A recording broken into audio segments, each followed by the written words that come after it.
Kemudian akhirnya kaum muslimin pun pulang dari Khaybar. Ketika sampai di kota Madinah, maka kaum muhajirin mengembalikan manaih kaum Ansar. Jadi ketika datang kaum muhajirin pertama kali di kota Madinah, mereka miskin. Sementara yang kaya adalah kaum Ansar.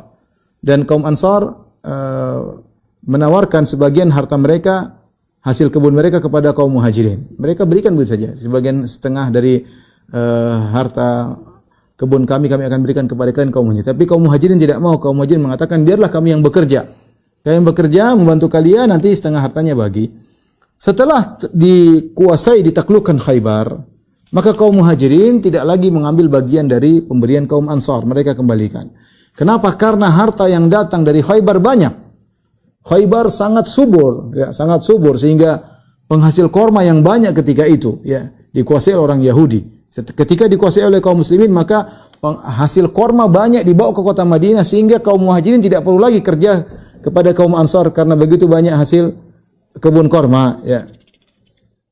Oleh karenanya Ibnu Umar radhiyallahu anhu pernah berkata, "Ma syabi'na hatta fatahna Khaybar."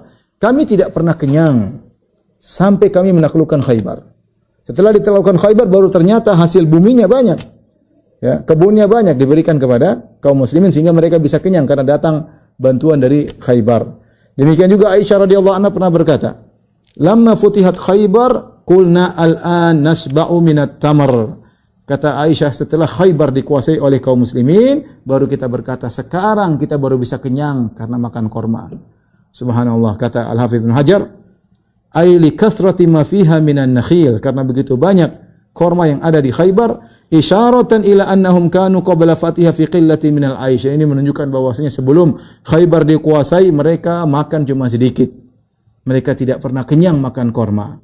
Padahal di Madinah juga banyak korma, tapi karena kaum muslimin banyak, ya, banyak juga orang-orang kaum muhajirin datang dalam kondisi miskin dan banyak sahabat yang tinggal di Sufa sehingga hasil bumi mereka harus bagi sampai mereka tidak pernah kenyang. Aisyah berkata, istri Nabi, kita tidak pernah kenyang padahal suami mereka adalah kepala negara. Mereka tidak pernah kenyang dengan korma. Ya. Ini menunjukkan hidup mereka yang sangat-sangat prihatin, sangat sederhana sebagaimana saya pernah sampaikan ketika ada seorang wanita datang minta makan kepada Aisyah radhiyallahu taala anha. Aisyah akhirnya cari-cari makanan, dia tidak menemukan kecuali satu butir korma. Di rumah tidak ada kecuali satu butir korma, maka dia pun berikan kepada orang meminta tersebut. Ya. Dan ini menunjukkan dermawannya Aisyah, dia tidak ada makanan kecuali satu butir korma, itu pun dia berikan kepada orang lain. Maka ikhwan dan akhwat, kita banyak bersyukur kepada Allah Subhanahu wa taala. Kita sekarang kenyang ini, mau kenyang apa saja bisa. Mau kenyang korma kalau kita mau bisa. Cuma kita enggak usah tinggal di Saudi, korma banyak. Mau kenyang korma bisa, cuma kita enggak begitu suka korma. Korma paling buka puasa kita makan, ya.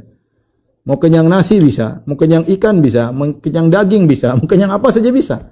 Para sahabat dahulu mereka lebih suka makan gandum daripada korma.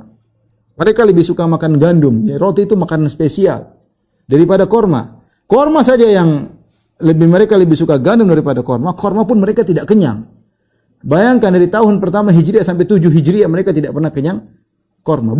Bukan kelas-kelas bawahan yang tidak pernah kenyang korma. Istri-istri Rasulullah SAW tidak pernah kenyang korma. Anaknya Umar bin Khattab tidak pernah kenyang korma.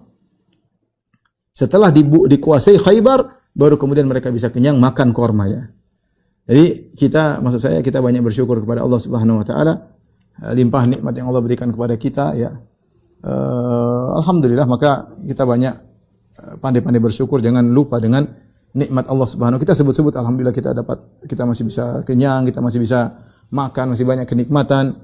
Wa amma bi ni'mati rabbika fahadits, adapun nikmat Rabbmu ingat-ingatlah, sebut-sebutlah, karena kadang kita lupa bahwasanya yang kita rasakan sekarang kehidupan ini adalah kenikmatan dari Allah Subhanahu wa taala yang Allah akan minta pertanggungjawabannya pada hari akhirat kelak.